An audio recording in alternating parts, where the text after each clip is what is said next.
දෙයින් සමග දිය කෙලියට යන අයුරු අපට පෙන්වා දෙනවා අංක 2 දරන රූපරාම. විශාඛා සිටු කුමාරිය පූර්ණවර්ධන සිටු කුමාරයා පිළිබඳව අසා තියෙනවද? පූර්ණවර්ධන? පූර්ණවර්ධන කියන්නේ මිකාර සිටුවරයාගේ එකම පුතණුවන්ටනේ. සුභාට ඇයි හිතුනේ විශාඛා සිටු කුමාරියගෙන් ඒ ප්‍රශ්නේ විමසීමට? ශාන්තිත් අහලා තියෙනවද පූර්ණවර්ධන සිටු කුමාරයා ගැන? ඔව්.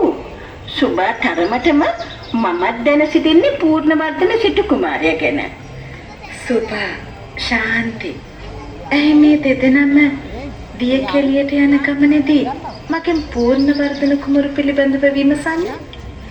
ඒ කුමාරයාට විවාහයක් කර දෙන්නලු දෙමාපියන්ගේ උත්සාහය. ඉතින් පූර්ණවර්ධන කුමාරයා කියා සිටිනවලු පංච කල්යාණියක් මිස වෙන කිසිම කෙනෙක් සමග විවාහ නොවන බව. ඉතින් පූර්ණවර්ධන සිටු කුමාරයාගේ මව්පිය රට හැම අතකටම බමුණන් යවවලු පංච කල්යාණියක් සොයන්න. අපි ප්‍රාර්ථනා කරමු බමුණන්ගේ උත්සාහය සාර්ථක වෙන්නට.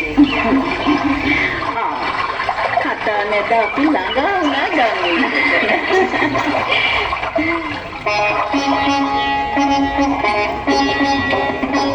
මෙම වෙසක් තොරණේ අංක 3 දරන රූපරාමුවෙන් අපට දර්ශනය කරවන්නේ මිකාර සිටුවරයා සහ බිරිඳ සුමදා දේවී සිය පුත්‍ර පූර්ණවර්ධන තරුණ සිටුවරයාට විවාහයක් කර දීම පිළිබඳව සාකච්ඡා කළ අන්දමයි. පූර්ණවර්ධන සිටු තරුණයා මෙහිදී සිය මව්පියන් සමග කියා සිටියේ පංච කල්යාණියක් ලැබුණොත් පමණක් තමා විවාහ වන බවයි. මේ අනුව මිගාර සිටු යුවල කලේ පංච කල්යාණියක් සොයා රටේ 4 අතට